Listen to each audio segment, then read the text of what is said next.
জোট নিয়ে অখিলের পাশে দেবব্রত। শাসক এনডিএকেই চ্যালেঞ্জ খালেকের।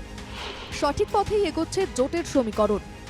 সকলো কথাতে অখিল গগৈক প্ৰতিবাদ কৰিব লাগে বুলিও আপোনালোকে ভাবিব নালাগে মোৰ পৰা। হয়, মিত্ৰতা যদি আগতীয়াকৈ হয়, কৰ্মীবিলাকে ভাল পায়, কোনে কাৰ হৈ লাগিব লাগিব, চেষ্টা কৰিছোঁ। সময়মতে সকলো সিদ্ধান্ত হ'ব, তাৰ কাৰণে ধৈৰ্য ধৰিব লাগিব। নিৰ্বাচন ঘোষণা হোৱা নাই, সময়মতে সকলো হ'ব।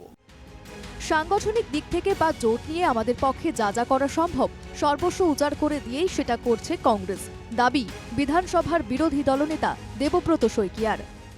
2026 চনৰ অসমৰ জনগণক আশ্বস্ত কৰিব বিচাৰোঁ। আমি চেষ্টা কৰি আছোঁ, 31 চনলৈ নহয়, এটলিষ্ট আমি 26 চনৰ নিৰ্বাচনত বিজেপিক কেনেকৈ পৰাজয় কৰিব পাৰি তাৰ বাবে যি কৰিব পাৰোঁ।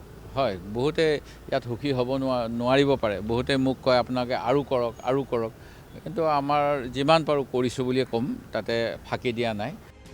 এদিকে জোট প্রসঙ্গ এলে প্রাক্তন সাংসদ আব্দুল খালেকের পাল্টা প্রশ্ন।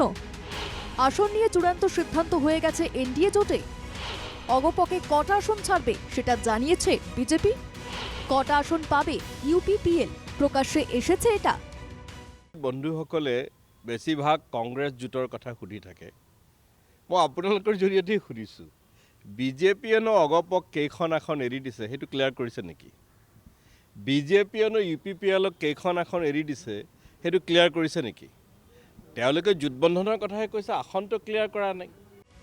জোট নিয়ে যেভাবে অখিলের পাশে দাঁড়িয়েছেন দেবব্রত বা যেভাবে শাসক দলকে পাল্টা চ্যালেঞ্জ ছুড়ে দিয়েছেন খালেক, তাতে মনে হচ্ছে এবার সঠিক পথেই এগোচ্ছে গৌরবের কংগ্রেস।